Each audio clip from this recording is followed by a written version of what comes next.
Welcome back to another episode of Let's Stay In. I'm Anna, and this is Mark. Now, before we get into today's episode, we got to give you that annoying reminder. Make sure you like, subscribe, download, comment. If there's a button, make sure you click it. Somehow, I think that helps us out. With that being said, let's just jump right in. First off, welcome to the podcast. Here's what we just did. We've already been going for 20 minutes until Anna goes, hey, Mark, the podcast, we're not recording right now. So we were just having a phenomenal conversation. This is highly disappointing that we have to start off the episode like this, but so for everybody who's watching right now, you know what, please hit the like, subscribe, download, all the buttons, comment something, because we are starting off this episode on a huge, really huge downer right now. Like a condolence package. It's the least you guys can do, to be honest. Yeah, that was flowers. That was I'm tough. grieving right now. We just had the most extensive warm up.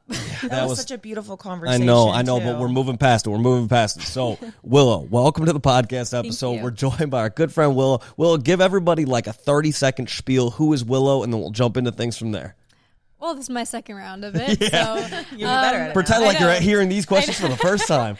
I'm 22 years old. I graduated USC about a year ago. I'm an actress and model, and yeah, I love storytelling, and that's me in 30 seconds. Is that better this time? That's is that totally, a better elevator pitch? That's totally fine. So we started off this episode where Willow mentioned the storytelling aspect of things, and part of that obviously goes into acting and everything like that. And it spawned this beautiful conversation about why she's so big into storytelling and everything like that. So Willow, we just need you to explain that again to everybody else. How did you get into kind of this like storytelling, kind of like your love for storytelling, and then we'll dive into things from there.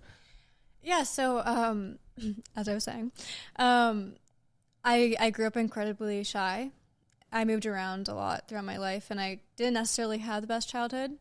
I'll preface that not 'cause my mom's amazing, but other external circumstances. And so all I did every single day was read. So much so that I wouldn't want to live my own life. I just wanted to live the life of these characters and their own worlds and their own relationships. And I was incredibly depressed. Because the second, I would get, I always said I got really bad, book hangovers. Because I felt like those people were real and those people would die right afterwards. So it got to a point when I was around, 15, 16, that I was like, I can't do this anymore. I'm not happy with myself. I don't want to be that shy person at school that, is afraid to, speak up or give a presentation or something. Because I'm reading about these, badass female characters that, also kind of, probably have a superpower or something, but they don't take shit, and they walk into a room. They're literally the main character. They walk into the room and everything stops. And I spent so much time living in those worlds that that's what I valued more than anything. And so I started approaching every situation. I'm like, how would this character respond, or how would this character act right now? How would they carry themselves? And I started implementing that into my everyday, and it worked. I mean, your mind's your reality. And I got over my social anxiety completely, and it just became who I am today, by just ingraining that in me. And also that's how I got into acting, was because I wanted to be as close as I could to bringing those characters to life. Specifically, adaptations is just those stories that meant so much to me. One of them being A Court of Thorns and Roses, I was about to ask you if you were into that. Do you like Farrah or whatever her name is? Okay. What's so funny? 15-year-old me. That's the exact story that got me into acting. Really? My dream in life was just get to a place where I could at least audition to be Farrah. You know what's so interesting is I feel like when not women, but people in general are obsessed with main characters, I think it's often that they don't, it's like they're craving being the center of someone's universe. Yes, that's exactly what we're talking about. It's like the world revolving around you. Exactly. Or just more than that, it's a sense of purpose. And I feel like even at Qatar, it's kind of this life or death situation that I will put my life on the line if it means having you. If Rysand, however you want to say it, was alive, there would be no person who identifies as a male on this earth that could ever compete with it for me. That's my biggest crush. And he's a dude from this book? Yes. So he's kind of like the Harry Styles of this book? Because I feel like Harry Styles got that kind of personality. I will say I'm not like a huge Harry Styles person, but yes for that reference. Okay. He's the Jacob Elordi Okay. of books. Okay, fair. How about that? Fair. I think like because I only read like 1.5, and Shame. what I gathered from it, I couldn't get into it, but like what I gathered from it is like women are a sucker for a tough exterior where they're only soft for one person. Yes. Because okay, it's all the women enemies to wanna lovers be- trope that I romanticize in my everyday life, which leads me to so many issues in my dating life. That, but I think it's also being the game changer. Like we are such egotistical people, and like in general, everyone is, and I feel like we like covet being the thing that changes someone's complete being, because that to us is like the ultimate flattery. My thing, and I've literally told my like past like I'm gonna say boyfriends, but I've had two. Like my past partners, this is that like the biggest thing for me, I just want to be the exception. Of course. I know. And I was like, don't give me that look either, because it's like, I know that that's so bad and it's so toxic. No, I always just say I want to be the game changer. So we all have a different word, it's the but same it's the thing. same meaning. Yeah, I want to be your exception. And like, you could treat everyone else like shit, but I want to be the one person you value then. I used to always be attracted to the guy that was an asshole to everybody at the bar. But That's then they were exactly what I'm sweet to talking me. about. Yeah. And it's actually not what you want at all. No. I was gonna say this is some highly toxic shit, ladies. No, it is. Like, this was me as like a youth, and I think it was because if someone was willing to change for me, that meant that I was worth enough to then love myself. Mm-hmm. My first relationship, his whole identity, his whole MO, is that he hates everyone. He would tell me, he's like, I don't believe in love. I'm not, like, these are all direct quotes. He's like, I'm not a my person type. I'm not going to be your better days. I'm not going to, like, he's like, I'm not a good person. wow, that's about as blunt as it gets. And she's like, you know what? I can change that. Literally, like 20-year-old me would be like, I'm going to show him what love is. We started dating when I was 19. You can imagine how that panned out. You guys are married now. Congrats. Yeah. He's probably lost a lot of weight. We have two little ones back at home. But it was exactly just like and it wasn't even that sense like I want to change him truly, because it was that I just wanted to be the exception. Like I like that it's so hard to make you want someone. Like I like that you don't believe in love, because I want to be the reason that you do. So interesting. Did you feel like you were always fighting for love as you were growing up? I'd say like my only family is my mom. Okay. So from everyone else, absolutely. Yes. That like, I think it also comes from feeling like I need to prove myself to everyone. Like if I could prove myself that I'm worthy to you, if I can make you love me, then I'm worthy. And when we were unfortunately not recording before, what we were talking about was this idea of loving yourself, and how like I don't know what that means in actuality, because also saying is like loving yourself is really trusting yourself. Mm-hmm. And in these kind of situations where like I know they're really told that they're not a good person, they don't treat me well, they treat me like shit actually, and I'm more sad than happy. And yet I'm very black and white. I could be like I'm done, give an ultimatum, like I'm done, and then 2 days later I'll forget and be like, well, I still want them. Like why would, like I don't care to be done. I don't want to be done. Why would I be? So then I come right back, and then it establishes a pattern where then like they don't trust my word either. And yeah, and that's the playbook to a toxic relationship, guys. Well, I think when you start dating men like that, which is like, I think narcissist is thrown around way too often, but I think like sociopathic behavior, all of those sort of things are just a human fact. Yeah. I think that when you date people like that, you start to see yourself as a resource, because that is how they see you, where it's like, okay, they're feeling low or they're feeling invisible. So like this is person that like lives and breathes for me, so they're going to make me feel like a more valuable person. And I think if you have enough people for a certain amount of time making you feel as if you are just a value added when it comes to a resource, that is then what you look at yourself at. And then like even if you're depleted and you have no more to give, you still find a way. I mean, that first relationship I'm talking about, like he told me later on, he was like, for the first 3 months of dating you, I purposely didn't compliment you once. Mm-hmm. And that didn't even bug me, which is the sad part. But because I was so in love with this guy. Like it took 2 years to get over him. What did you love about him? It's exciting. Made me feel alive. It's also another form of escapism because like it was the one thing that like I didn't have anxiety around him because I was so present. Really? But I was so present because I was also so like scared that he would up and leave. Like he would tell me every single time. He's like, "This could be the last time I ever see you." But can you, but I know. It's but horrible. can you really be present when there's that much fear involved? Because that's something that, like, when I look back on, it's definitely me romanticizing it for sure. Absolutely, because it's kind of that whole thing of like, give it all I got. Like, this is my last time to perform because they might like exit at any time. Yeah. You're not really being you because you is only like a natural state.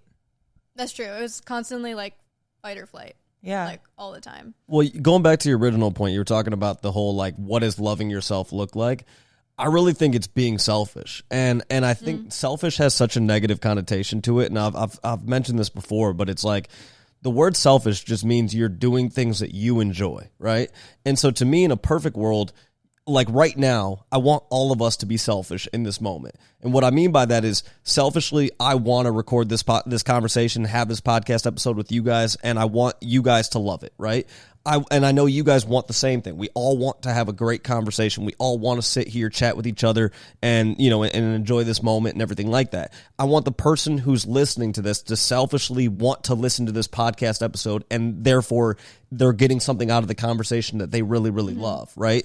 Now, if I said to somebody, "Hey, do you want to listen to this podcast episode?" and they were like, "No, I really don't." I don't want them to listen to it then if you don't want to, right? Like, I want you to do things that you truly want to do. And that is called being selfish. You're putting yourself first. So that doesn't mean be an asshole to everybody else. That doesn't mean, any of those sort of things. It just means asking yourself, do I enjoy this? Do I want to do this thing? And if I don't want to do this thing, then I'm not going to, right? And I think a lot of times what people try to do is, in the situation that you're describing, the people that you're dating, you're basically saying, I'm putting them first, way above me. So I don't matter in this situation. It's their happiness matters. Their, what they want to do every day matters. But for me, all I want to do is appease that person. But what ends up happening is you end up building up a shit ton of resentment because you're like, damn, I'm never truly receiving love because I'm only the one giving it and I'm never actually receiving it. And so a great relationship, it's 50-50. You're giving love, they're receiving love, they're giving love, you're receiving love. And a lot of times you get these relationships that are 70-30, 80-20, 90-10, even worse, the super toxic ones, right? And it's like, that's never going to be a sustainable method because the older you get, the more resentment you're going to get. And eventually you're going to snap and you're going to be like, I'm out of this shit, right? So yeah, loving yourself is just putting yourself first. And then again, if they are doing the same thing and selfishly you two want to be together, then you've got a great relationship. It's just a lot of times it's in that situation that you're describing, he is putting himself first and like you're not even like a side character in it. You're like a voice in the background that he's just I'm a background actor. Actually. Yeah, basically, because he's like, it's like I'm not even remotely focused on anything but myself. That's narcissism in him, right? So you can still be, there's definitely a difference between putting yourself first and being narcissistic, but putting yourself first and then again, but wanting the other person to also be putting themselves first too and saying, great, we both are putting ourselves first and we want to spend this time together. That's special. Have you ever taken Enneagram tests? I feel like you're a 2 or a 4, but it's like this sort of like servant mindset that's really common when it comes to relationships is like, as long as I am building your happiness, then I can be happy, but then that's not sustainable because there's no selfishness and you need that to be happy. And then you end up building like bitterness and resentment. Resentment that's is so inevitable. real too. It is. Like this isn't good either. I always said like it's a very thin line between love and hate. Yeah. And I'd have so much anger that even like he came back a few times after we broke up, but I was so resentful. So I was so hurt for so long that like I also equally sabotaged it in those moments because I was like, no, like I want to use this moment to talk about this stuff. Yeah. And it's because like when you're treated like that for so long, or like, okay, I am going to put you first for absolutely everything. It's true that after a while, like you just. And you cry until you can't cry anymore. You take until you can't take it. I do think there are types of people too. There's just certain types of people that love drama. They love the fighting. They love the highs and lows of all of that. I try to stay away from those people like the plague, because those people are so stressful to be around, whether it's friendship, whether it's relationships, everything like that. Like, those sort of people that just constantly need turmoil are the people where I'm like, so when we have a period of calm, I know one day you're going to snap. It's a resource. Like, they'll pick, they'll yeah, pull. Yeah, and I can't have that. Like, I want people that are looking to calm the seas. I'm not looking for the person who's looking to make the waves choppy as shit. You know what I mean? Yeah, like, totally. And there are certain types of people where they're like, their presence, and again, I think you appreciate it the older you get. You appreciate the calm. And so I look for people that add calm to my life. I'm not looking for the people that add turmoil to my life, because life already has enough turmoil. Like, the older you get, there's just shit that just goes wrong, right? You know, we met right after COVID hit, right? And it was like, that was turmoil that we could not predict. That's turmoil that we did not add to life. Life added to it, right, for us, right? So if life is already going to throw us enough curveballs, you said that you started working at a company right after the writer's strike started, right? Yeah. Or the actor's strike. And so it's like, that was turmoil that you did not create. Life gave that, right? And so, again, life is going to give you enough turmoil. So I don't need you to add to my turmoil. I need you to add to my calm. I need you to help maintain the calm. And then if I'm doing that same thing for you, then we both are going to have so much love and appreciation for each other, because and that person and that like thing, it's not the whole like, you're my world, but you're my calm. And I think that's a lot of, like, again, when life is stressing you out, you crave the people that give you that calm, and the people that cause the turmoil, things like that, the more that you end up resenting those people, because, again, life will already do that enough. You need the calm. There's a spectrum when it comes to like bandwidth capabilities too. Like, I know for different people, like, other people can take on things that other people cannot, but you technically cannot healthily function taking on that much chaos from both like an outside atmosphere, whatever, environmental, and then also from your relationship. And I remember, I think it was could have been my mom or one of my friends told me, like, if only you dedicated the amount of energy that you put into your love life, if you had channeled that into a career, like, you could run this world. My mom told me that all the time in college. Yeah, because it's all encompassing. Like, it becomes obsessional almost. Absolutely. That's why it's like, how much of it is love and how much of it honestly is obsession at that point. It's almost always obsession. Yeah, it's always obsession. People will ask, they're like, well, what did you love about that person? And you're like, you start listing things of how it made you feel. And it has nothing to do with like their humor, exactly their kindness, their respect. It's true. It's kind of like, why'd you love that person? It's like, what did you say? They made you feel alive. And it's like, okay, well, I didn't hear anything of like what made them lovable and just a reaction to their presence. Yeah, that's true. No, it definitely was more so obsession in a lot of ways. And after that, the second and last and most recent boyfriend, I went completely opposite. Again, normally go for is like black nail polish, that kind of person. And I sought out someone that treated me very well, very wholesome, completely different. We never fought. There was like no turmoil or anything, and we were together for over a year. And I created in the sense that it was so stable. There was no extreme highs, but there were also no extreme lows either. And then he did the same thing as the first guy, and he just left out of nowhere, or at least left out of, like, blindsided me on my end at the very least. And then I'm like, damn, like, still is the same exact ending, no matter, like, I truly, like, went on my way this time to pick someone that I thought wouldn't do that, or, like, wouldn't be like that. And, like, I know that, like, my own psychology, my own, like, fucked up trauma is that, like, and this is the most, like, basic one ever, but, like, I hate the idea of people leaving out of nowhere. It's, like, my biggest abandonment issue. Yeah, I have major abandonment issues. Mm-hmm. That's, like, the crux, I think, of, like, everything. Of course. And that's just kind of, that's also why I have, like, anxious attachment, too, because then I'm, like, the second they leave, I'm like, no, don't go. Like, I'll do anything to, like, make you stay. Because if you're easy to leave, then you're not that special. You're not that lovable. Exactly. In our eyes. Yeah. I'm like, well, if you don't care enough to stay, like, what does that say about me? Mm-hmm. I think when you go through something like that, I mean, it's you go back to kind of that whole self-love thing. When you're used to people leaving after a certain period of time, it becomes that much harder to love yourself, right? Because you're like, damn, what is it about myself that other people don't love enough that they still choose to end up leaving, right? Mm-hmm. And I think an incredibly difficult thing to go through.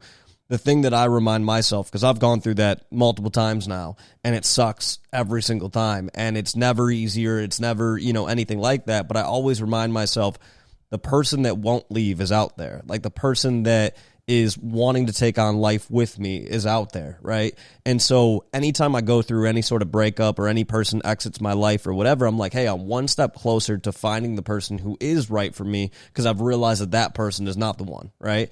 And so, again, it's like life is going to throw all kinds of curveballs and stuff like that. I want the person who's going to take on all of those curveballs with me, right? And so I think the further that you get away from certain relationships and stuff like that, you're able to look back on it and go, okay, in hindsight, I can see why this relationship didn't work out. And maybe right now, because it's very fresh, it may not be completely visible as to why it didn't work out, right? But I think if we had this conversation a year from now... I was like, I could objectively still point out, like, reasons why, okay, then sure. Let's hear those. What are some of those? Like, how we were talking about, like, even, like, the resentment aspect. I went into this relationship with such, like, a never wanting to experience what I did again, that I was the one that was selfish this time around. And I was the one that, like, didn't give as much when I was finally with someone who was deserving of it. But I was so afraid to be that person again that was, like, so taken advantage of. More than that, I was, like, so afraid to be with someone again that, like, could make me feel the way I did before and make me feel so attached that I don't think I showed up in the same way with, like, the same level of, like, care and feeling that, like, I should have and he did.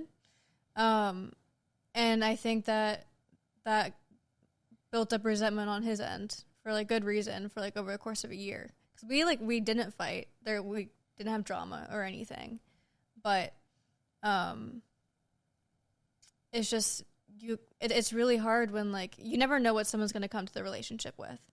And he came to the relationship, shout out this person, he has a song called Unwanted, literally, and his whole thing is that he doesn't want to feel unwanted, which is completely understandable. No one does.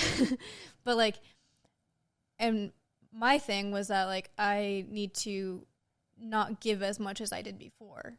So I'm sure that played into his own trauma of feeling unwanted, while for me, that just ended up triggering my own of him just, like, up and leaving because that just built up resentment over time. So what you described just now, is that blindsiding? Well, okay, you were asking me to be as objective as possible. I could objectively say that, looking back now. I was very blindsided because there was no, like, argument or anything going into it. I didn't know there was an issue because he never told me. The communication. Because that's the issue. That's a big one. Because I think, again, okay, so when you got into this relationship, did you talk openly about what you had gone through previously? Yes. Okay.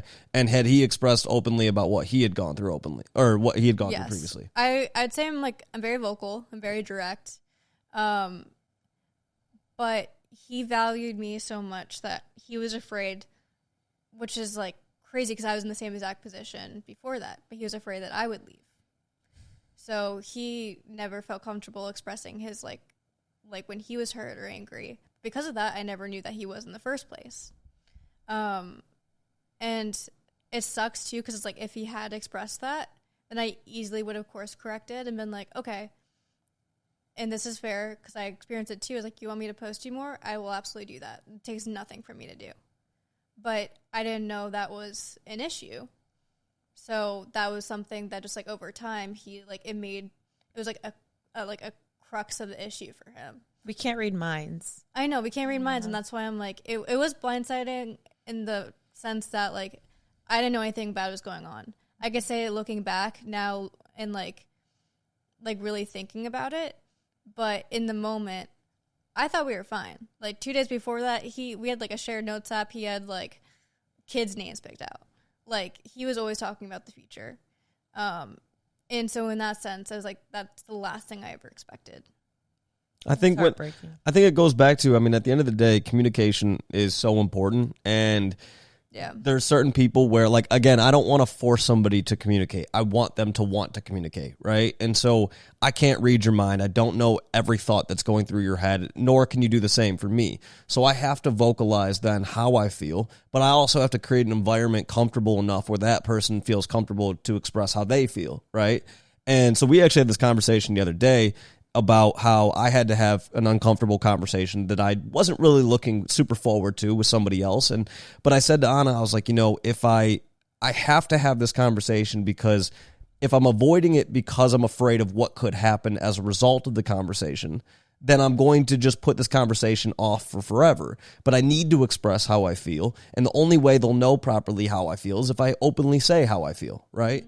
And so that to me I've realized now more than ever that I have to just absolutely say what's on my mind at all times. And if that causes somebody to walk away, leave, whatever, I have to be okay with that fact. But I'll always feel better knowing that I expressed how I felt, and that just for whatever reason wasn't good enough for that person, or they didn't want to hear what I had to say or whatever, and they decided to leave. But I still lived my truth. I expressed how I felt, and it just didn't work out in that reason. I would never want it to work out with somebody where I'm suppressing myself in some way, right? So I feel like that's the whole thing, is that you have to express how you feel. It's so important to do that.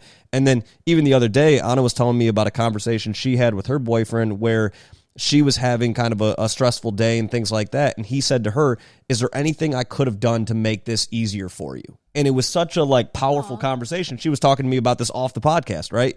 And I hope you don't mind that I just openly. No, it's true. It's sweet. But it's like that's the definition of a great relationship there, where he's hearing what she's going through and he's wondering, is there anything I could have done? Yeah. Is there anything I can do now to make this easier for you so that, we can move past whatever is happening in that moment, right? Communication. I feel like women are so used to hearing men say things like, it's always something with you. Like, I always could have been doing something more, something better. I never do anything right. Never enough. It's never enough is like what it comes down to. And so for a man to come to me in a time where I was like very defeated and say, is there a way in which I could have stepped up? I could have done more. Is there anything I can do for you? It made me feel like it was just the best feeling in the world. Truly. I think there's a lot of dudes who feel like it's like not masculine to talk about your feelings or That's whatever. such bullshit. I know It's the hottest thing ever. Yeah. You're emotionally mature. Oh my god. Yeah, that's literally my kryptonite. Yeah. And I tell people all the time, when I'm talking to my guy friends about this podcast or whatever, I'm like, yeah, we get into feelings and shit quite a bit. And I'm like, I have no issues. Shudder. Yeah. You're like, oh man, that's just stressful shit right there. Yeah. I'm like, no, I enjoy talking about it because I don't want to have to make you wonder how I feel. I'd rather just tell you exactly how I feel. And then you're not sitting there wondering why somebody left or whatever, because if somebody decides to leave, for example, okay, I went on a date several months ago, but I went on a date and I was not healed from a previous relationship, right? And so I said to her basically right away, the night that we got together, I was like, I'm going to be honest, I'm not ready for this. I went through something. I'm still dealing with it. I'm still dealing with the trauma of that. And I don't want to put you through that. I'm just I need to be on my own right now and heal. Yeah. But it was I would rather do that and tell her and be honest than ghost her or something like that. Yeah. Now she's wondering, what did I do wrong? Whatever.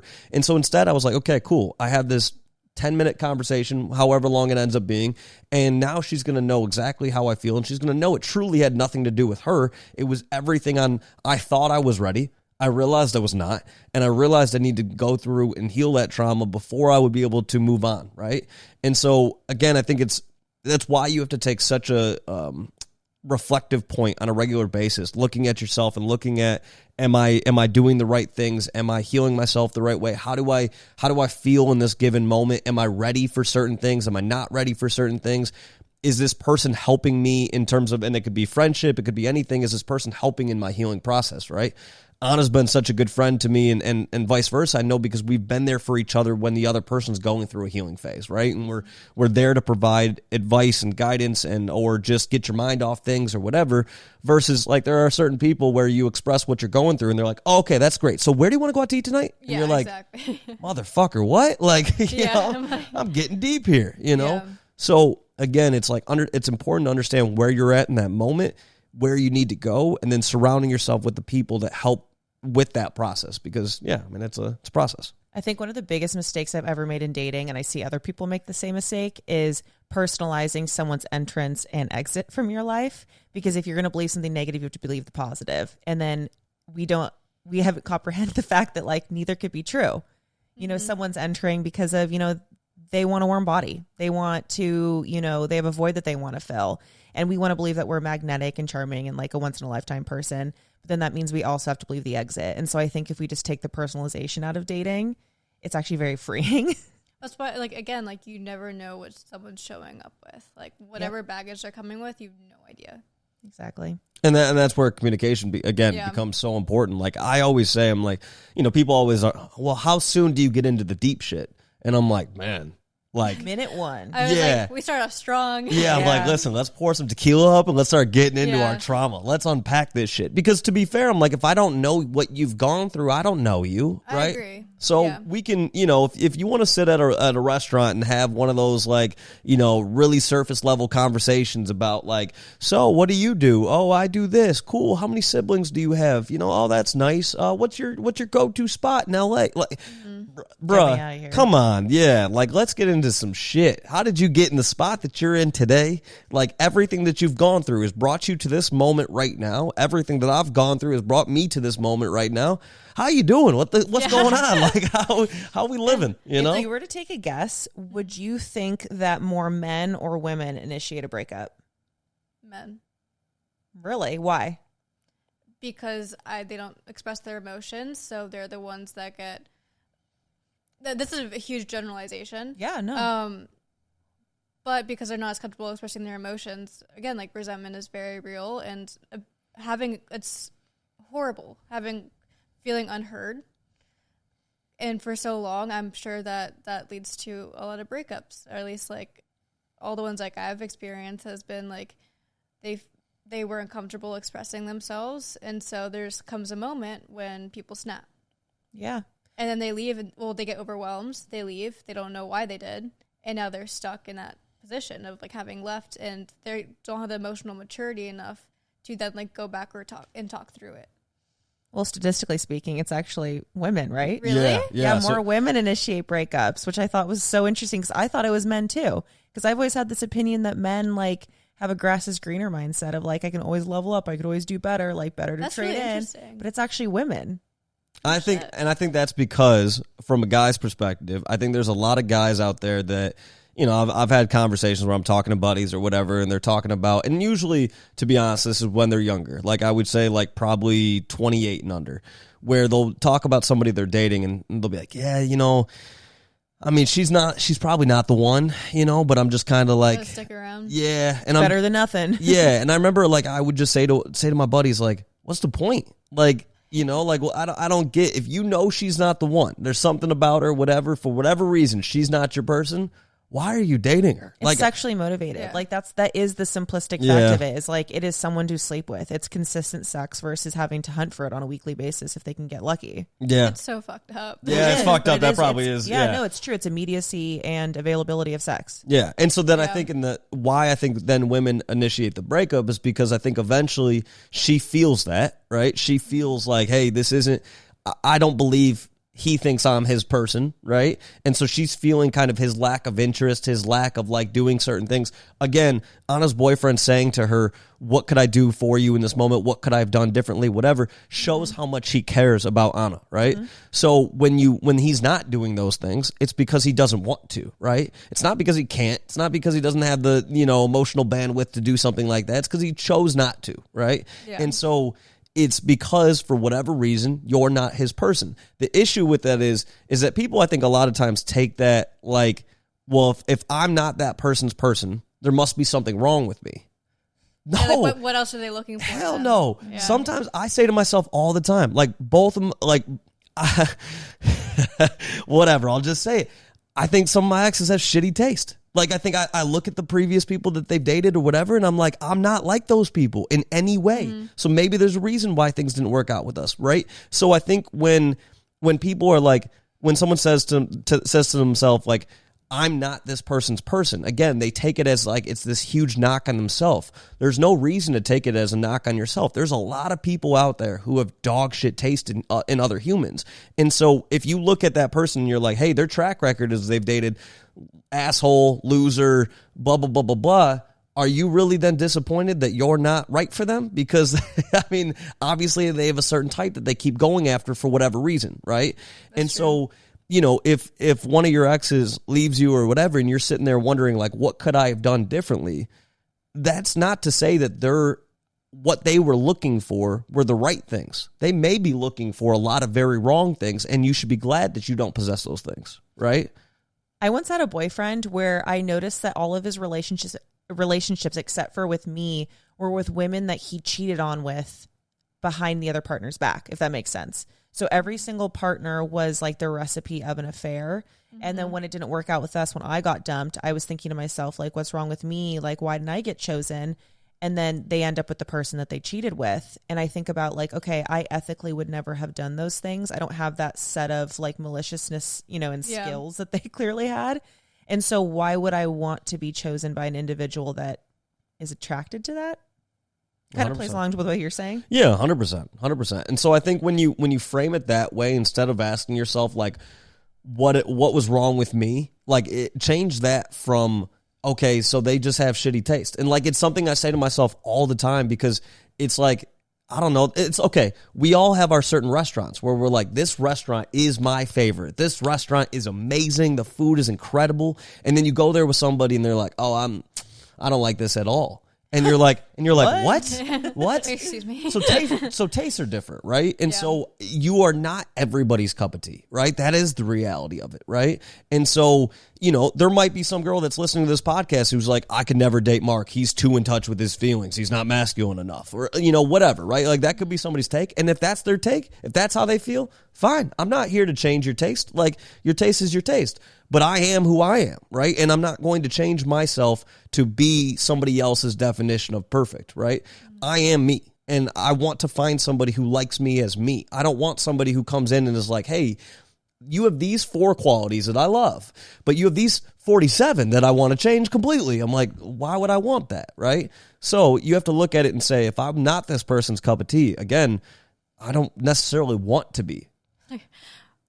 Mark, your mindset's so healthy. I say that to him every episode. I'm like, it disgusts I'm just me. like blown away by just good for you. I was like, I'm inspired right now. I'm just like, I'm trying to get any amount of this energy myself. Listen, I've been hurt enough. Like, so have we. Yeah, I was like, I trust me. I have been hurt enough. But you've been hurt enough, and then you've ended up in a great relationship as a result of it, right? Like, that is very true. I'm holding out still. You'll find it. You're young, and you're doing your thing. The thing that I screwed up on is I waited until I was like 28 to really start dating, right? And so I went through a lot of situations in the last few years where I've gotten hurt, where I'm like, damn, I could have learned from that back in like 26, could have got 25. My time in way before this. Yeah, I'm putting in my work right now. I'm putting in these hours right now. But the reality of it is, every time I go through any sort of hurt or whatever, there's something that you can learn from that. And again, that's not just relationships. Anytime you go through any sort of hurt, there's something you can learn from that. Whether it's a business relationship that didn't work out, whether it's a friendship that you grew away from, or family members, issues with family members and stuff like that. There's something that you learn from everything, right? Yeah. And so I think it's important to constantly reflect on the things that we've gone through and everything like that, and say, okay, hey, I can't go back and change any of that, but I can learn from it, right? And I can learn from that so that when I go into the next situation that I end up in, I have a healthier way to approach it, right? And so I just feel like we're all constantly learning. The learning phase never ends. Like, what I know now is going to be drastically less than what I know at 35, 40, and so on and so forth, because again, you learn from every experience, right? We learned today you got to press the record button before you start a podcast episode. I haven't gotten over it. I'm going to hang on to that for the rest of my life. It's crazy, people that like end up like have like a high school sweetheart and like end up with them for the rest of their lives. Like they never went through that like training phase, pretty much, of like having different relationships and learning what they do and don't like. That's like fucking awesome. Like if you're able to find that person immediately, that's so cool. That's just like blows my mind that you're able to change so much alongside like someone from that young of an age. But if you don't have that, you also have to be okay with that too, because I think there's so many people that hold on to like, well, why didn't I work out with the person that I was with when we were together for 6 years or whatever, right? And it's like, the reality of it is, Anna's 32, I'm 31, like, we are who we are now, but we were not the same people at 25, 24, and so on and so forth. We've grown, we've evolved in a lot of different ways, right?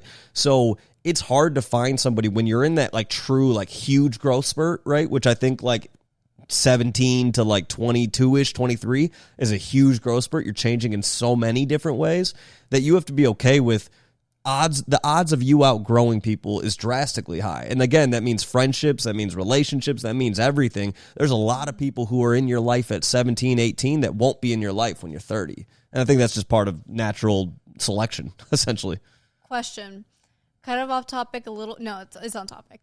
Do you think that you can love someone and intentionally not be with them? Like, can you be okay with that? Wait, can you love somebody but not be with them? Yeah, but like choose to not be with them. Why would you choose to not? Yeah. If. Oh, you're saying somebody who's not good for you? Like, not good for you. You don't want a relationship or just something. Like, do you think that you could truly love someone and not want to be with them? Be in a relationship with them? I don't feel like you can really love someone if they're not good for you. That's interesting.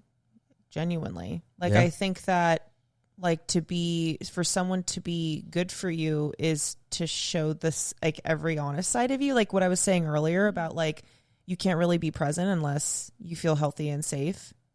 I don't know. I don't feel like you really can unless you can be yourself. Yeah. Yeah. I would say, I think to truly love somebody also means they have to love you too, right? Because I think when you both feel that at the same time, it's like one of the strongest feelings that you could ever have. I think that is what we call true love, right? But I think the reality of it is there's a lot of people who love the other person, but they're not receiving that in return. And I think that sort of love is different. I think that one-sided love is very self-damaging, right? Like unrequited love, like the kind. Yeah, 100%. And so I think that, like, there are people that I think can care about you and not be in a standpoint where they're ready to date or whatever. Maybe they've gone through something, whatever, and they really, really care about you, but the timing's not right. I do believe timing's a thing. Yeah, I mean, I guess that's also part of it. It's like, okay, what about two people who like openly show they love each other, but they're both like, I don't think this is good for us right now. I think that's I don't think that's love. I think that's like obsession or like lust or like infatuation. My opinion is like, and this is me, so I don't know. I'm not saying it's a generalization, but like for me personally, if I love someone, I would find a way to make it healthy. I'd find a way to make it work. So I've never understood people that are like, I love you. I just can't be with you right now. That's not love. Yeah. It's not love. When you actually genuinely love somebody, you do anything to make yourself better and the situation and environment better. I agree. There's so many resources now. Like, there's just no excuse for, like, we're all capable of becoming a healthier version of ourselves if there's an interest to do so. Yeah. Yeah. And I think you gravitate towards people who look to self-improve on a regular basis, right? And I think when you're looking to do that, those sort of people, again, are just so much more healthy for you to be around because, again, we go through shit on a regular basis. I want the person who is going to take whatever happens and find the best out of it, right? Again, we started this podcast episode, we went 17 minutes into it and then had to restart, right? Because we didn't record. And okay, I don't want the person who focuses so much on that then they're like, they miss out on everything in front of them. You have to move forward. You have to learn from that. Here's what I do know. We will press the record button for every podcast episode after. It'll never happen right? again. And you also have to give yourself grace to no mistakes happen, right? Mm-hmm. But okay, now we got to move on from that into this next phase, right?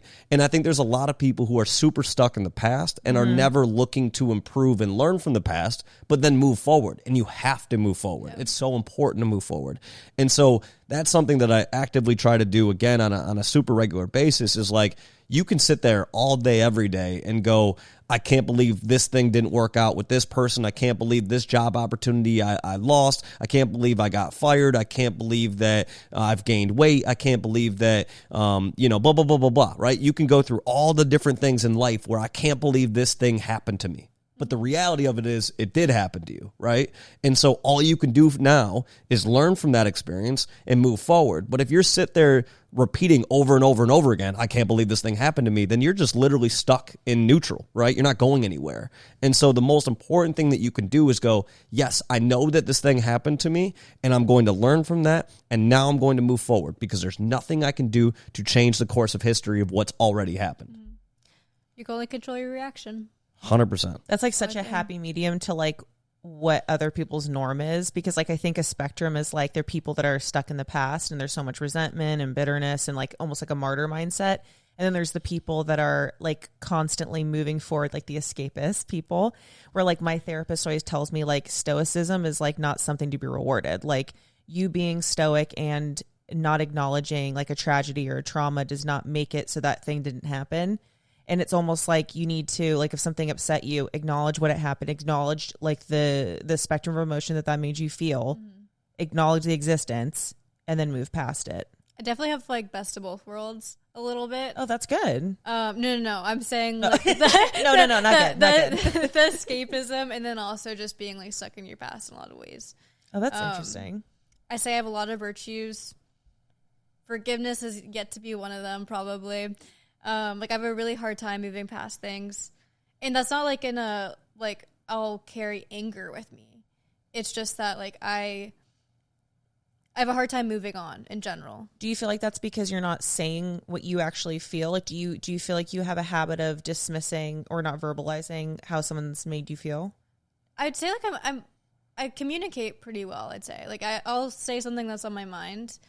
It's more so like I'll just get so frustrated or disheartened by the fact that like something didn't work out the way I wanted it to. But that doesn't mean that like I will, like I'm not gonna like keep working hard no matter like what this goes for, whether it's for like even like a job opportunity or something, or what relationship, whatever. Like that doesn't mean next time I'm not gonna show up and like give it my all, but you do that so many times that like then you start become like a little bit jaded. Yeah. In a way. Do you feel like you write the story for someone before they have the opportunity to write it themselves? Definitely previously a lot. I think I've gotten better at that now, but it's definitely a slow process. That's why I'm like the worst thing you can have for someone is expectations, and I'm really bad at like I definitely have that. Like I have a role that like I want people to fill subconsciously. Like I could realize that enough. And then when they don't, I'm like, what the fuck? Like I thought we were on the same page. Like I thought that like I gave this, you gave that. Like you had one job. I know. I was like, you literally had one assignment. Do the assignment. I know exactly. It's like it's not that hard. You just got to show up. Yeah. But yeah, you never know what someone else is thinking, what they're going through. Yeah. And it's scary. It is. And I think, but you have to say to yourself again, like, everything happens for a reason, right? Like, I think about... Do you believe that? Oh, 100%. I think about all the time things that didn't work out in my life that have led to where I'm at now, and I'm very happy with where I'm at right now, right? Mm-hmm. But I think about, there were so many times where I was like, man, I really want this one thing to work out, right? And then it didn't, right? And I realized... I'm going to be good no matter what. I'm going to be good no matter if the thing that I want to happen happens or the thing I don't want to happen happens. I'm going to be good regardless, right? And I think it's like, what? I'm just so, that like really, so that piqued my interest because you're saying how you believe everything happens for a reason. Then you just said that you think you're going to be good no matter what. And those are two vastly different things. And it's like, the first one is an adaptive mindset. It's basically it's a survival situation of like, it's almost like making something right when something went so wrong versus what it actually is, which is you're telling yourself you're going to be okay no matter what. Yeah, I think that like, so I think I think we all have certain things that we want to happen, right? And I think there's certain times that what you want to happen doesn't happen, right? And you can still be disappointed by that while still knowing at the same time the thing that's meant to work out for you will work out for you, right? And so again, I think about so many times in my life where I was like, okay, I want this one thing to happen, and then it doesn't. And yes, of course, there's kind of like that, like you almost feel like you get punched in the gut a little bit, right? Of like, damn, I was really thinking this was going to be this, and it's not, and I have to adjust to that. And I think we have to give ourselves enough grace to go, okay, hey, I was thinking this thing was going to work out in this way, and it didn't. And okay, take that, reflect on that for a moment, and then move forward. And I think no matter what, though, if you have that mindset of, I want the things that are meant for me, and again, I'm asking myself on a regular basis, does this thing give me joy and happiness and everything like that? Then I feel like what eventually just leads to is things, you end up surrounding yourself with things that give you that. So certain things that didn't work out for you in the past or whatever, or there's certain times where something does work out for you, like, oh, I want this job opportunity, right? And then you get the job, and then you realize, oh shit, this actually isn't what I want, right? And so I do think, but what it is, and the reason why I say everything happens for a reason is because you learned that by going through that, right? I agree with that. Like that. in the general sense, I don't think things happen for a reason. Like I don't think it's fated. Like Not necessarily, not like. So were you saying like universally, like the universe is like conspiring to bring you? Okay, that's what I think a lot of people think that means, which is what I've always thought that is what that means. I agree. That's what I thought when you first said that. I agree with you that like everything is a lesson. Yeah, that's more for better or for worse. Everything is a lesson in life, and that's why like what we're saying is all you can control is your reaction. All you can control is how you move forward from here. I wish things happen for a reason in the way we were thinking it. Where like I wish things were fated, and that like there's this like grand plan for each one of us that like all the bad shit we go through, that was meant to happen because something better will come, or there was like something good to take out of it.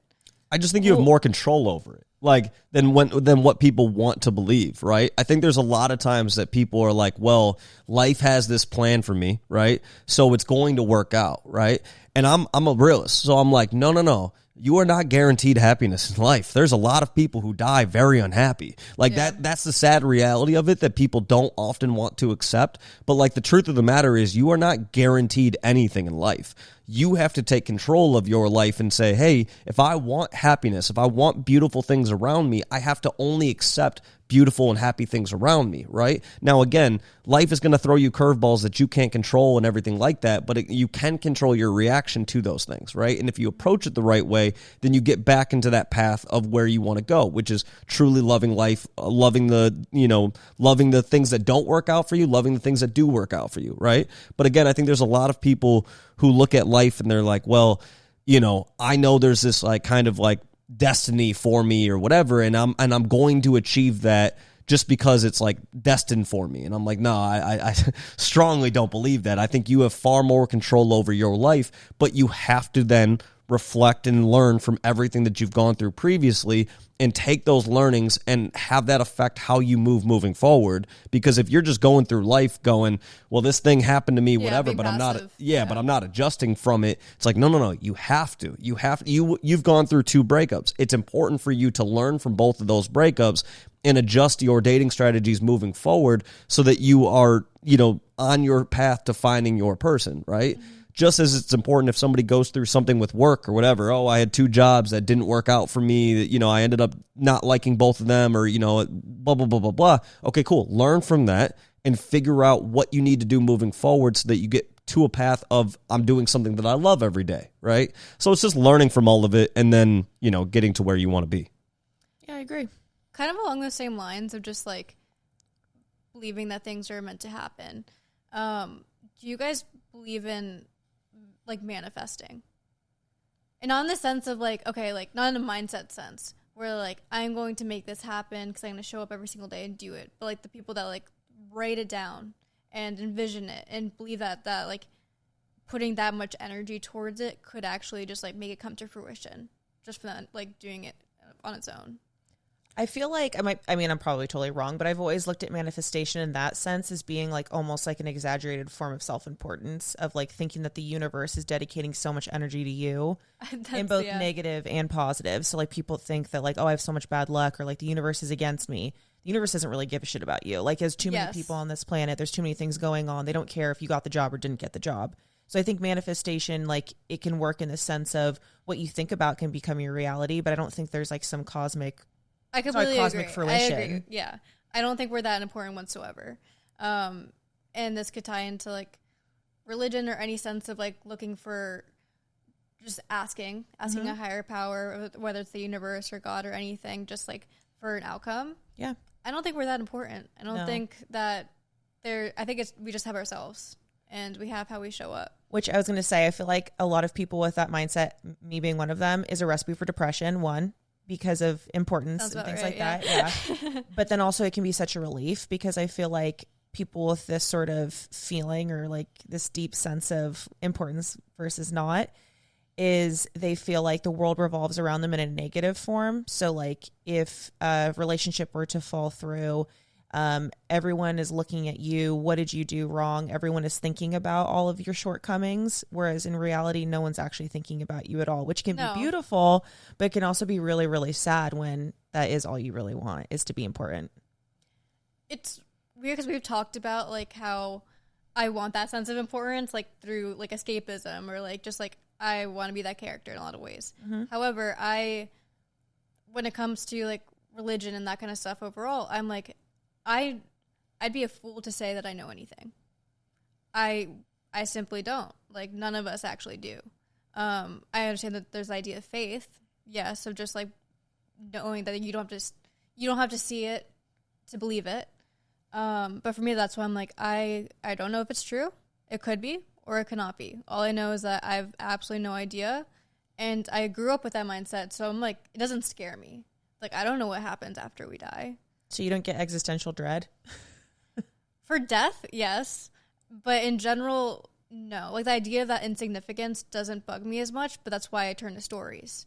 Because in stories, then the world actually like does revolve around them. And that's what I crave. Sense. But like I know that the world doesn't operate like that though. Like there's no such thing as like really luck. There's circumstances that work out, but there's nothing as like there's no reason to have a victim mentality either. It goes both ways. There's like good and bad things aren't like meant to happen to you.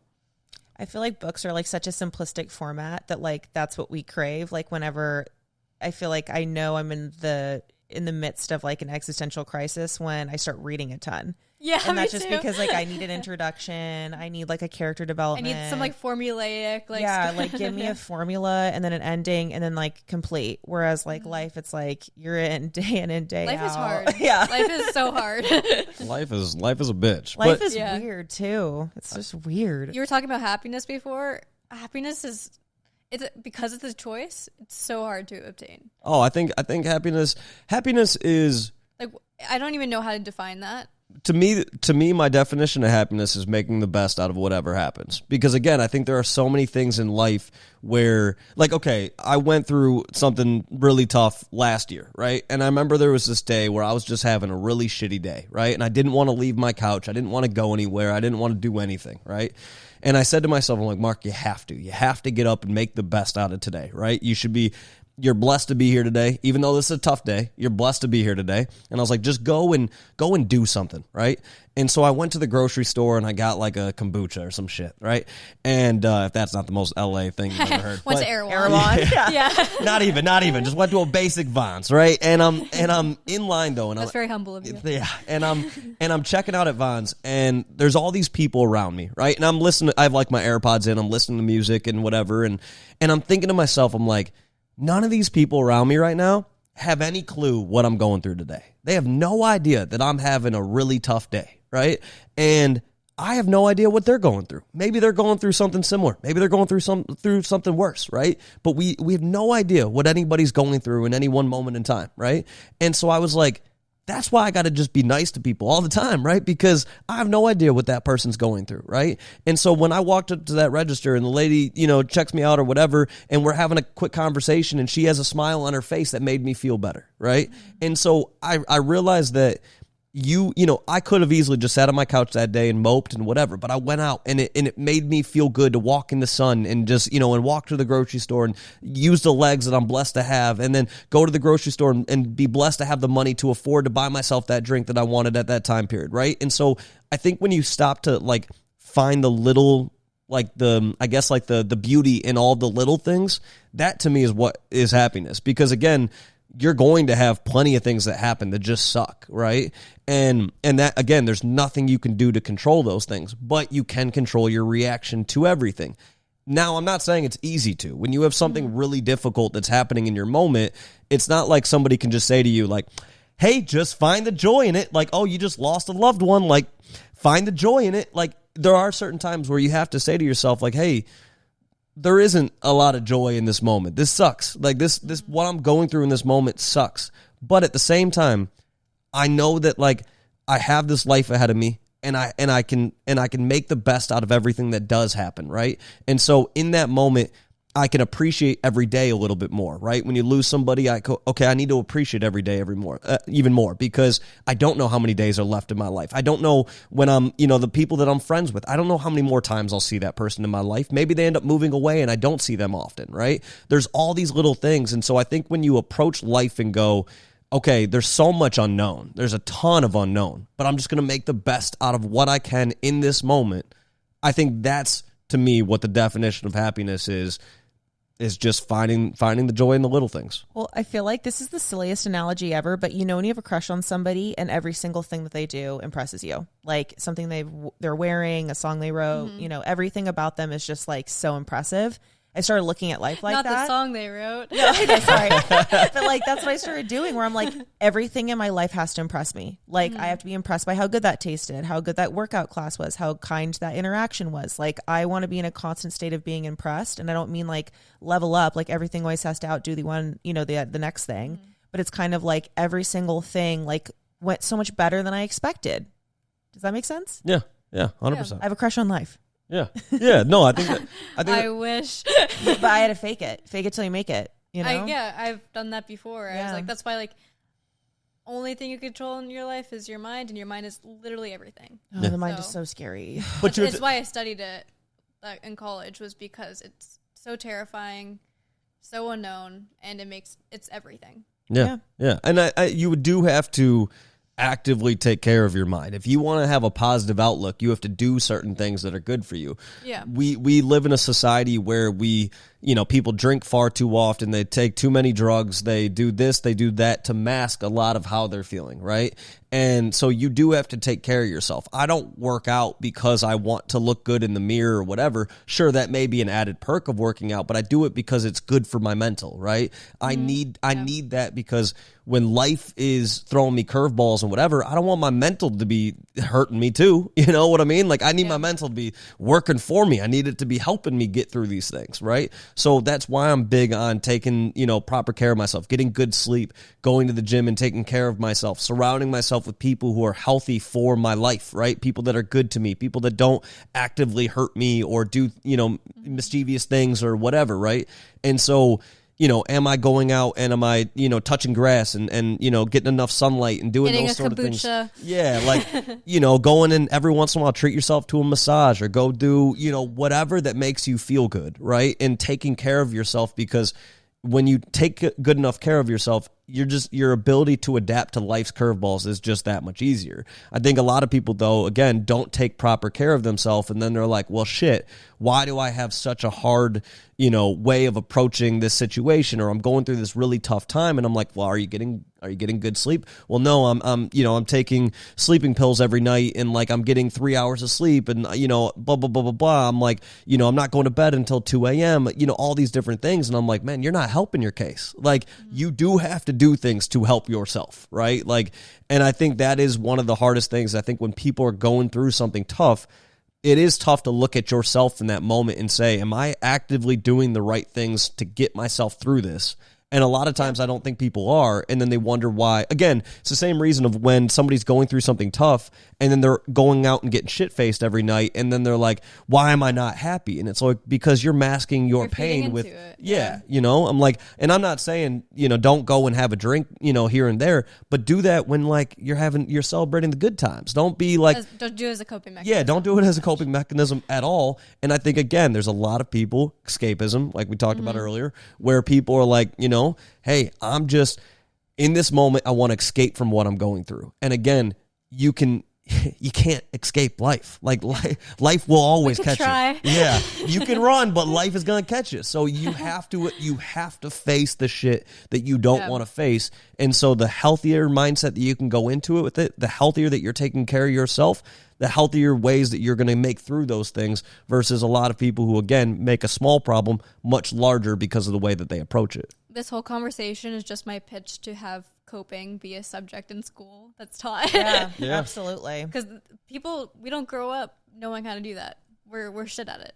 And conflict resolution. Yeah, conflict resolution too. Yeah, self-expression, all the things. We don't need to learn how to play the clarinet or like whatever that was in fourth or the grade. recorder. The recorder.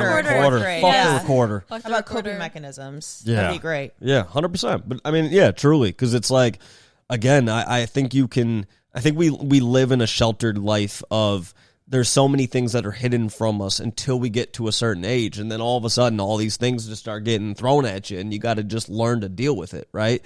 And a lot of people don't have a good support system around them and things like that. And so, but the hard part is, and we talk about like cope should be taught in schools and like coping mechanisms, stuff like that. And then you're like, well, who's the person teaching that? Because that's true. I wouldn't trust the advice of a lot of people. You know what I mean? Like there's a lot of people who are, incredibly unhappy people and you don't want those people teaching it, right? Mm-hmm. So you need to have the right person.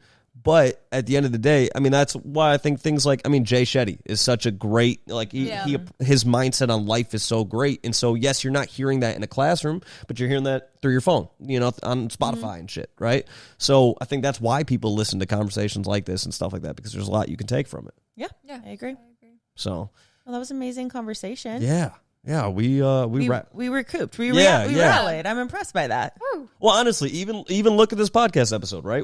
That was a gut punch. We started off this episode. We recorded for 20 minutes, or we thought we recorded for 20 minutes. We talked for 20 minutes. More tears inside. Yeah.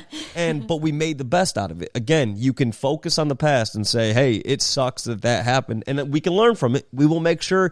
I almost always, when I sit here, look to see if I see the red button lit up, knowing it's recording. Right. I was staring at that going, is that normally green? Yeah. Stomach but I'm glad you called it out, right? Again, it's like you have to make the best out of it. Mm-hmm. Absolutely. And we were just, again, warming up. That's all. Yeah, just getting to know each other a little better. 100%. Get more comfortable. Yeah. Well, hey, appreciate you coming on. We'll have to have you back on because this was a great conversation. But yeah. I had a great time. I love talking to you guys. You're a good person for heart to hearts. I'm going to keep that in mind.